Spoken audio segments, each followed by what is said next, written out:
Definitely a lot to be decided, so we wanted to bring in UW professor Mike Wagner to help us make sense of where we are now. Good morning, Professor Wagner. How are you doing this morning?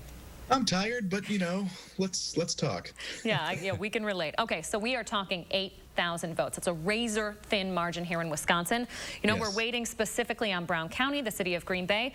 What exactly is each candidate hoping for here? Where are they going to find votes there?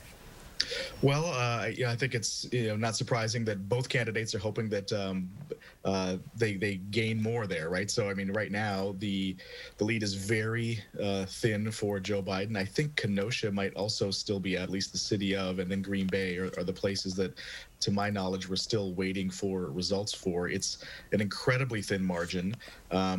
Wisconsin law does not automatically put a recount in, but if it's within 1%, a candidate can request one. And right now, the results are within 1%. What was the biggest surprise for you for the night?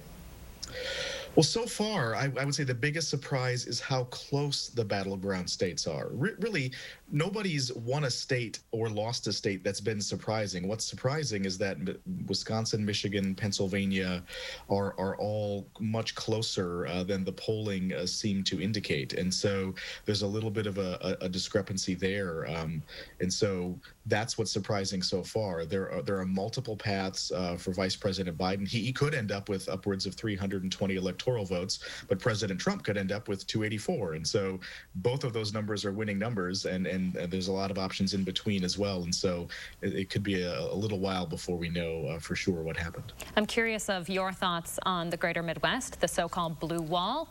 What do you think? Pennsylvania, Michigan, Wisconsin, all still too close to call right now. They are all too close to call.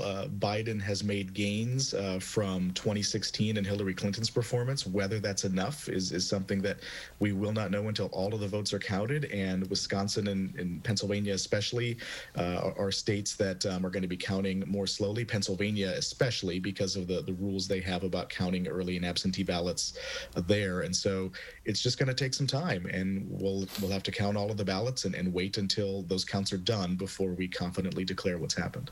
Yeah, now some of the swing states in the southeast, Georgia, North Carolina, those are leaning Trump right now. But those early ballots haven't really been tallied right now. What do you make of where those states stand right now? Those could be really crucial. Joe Biden would love to give the city of Atlanta a big hug, and if Biden ends up coming from behind in the way of looking at the current count, I mean the votes have all been cast, we're just counting.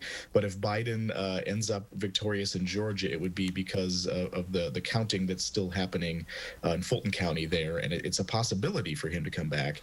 And in North Carolina, they can accept mail-in ballots, I think, until November 12th. So if it comes down to North Carolina, we could be waiting for several days. Lots of things changing by the minute, especially here in Wisconsin.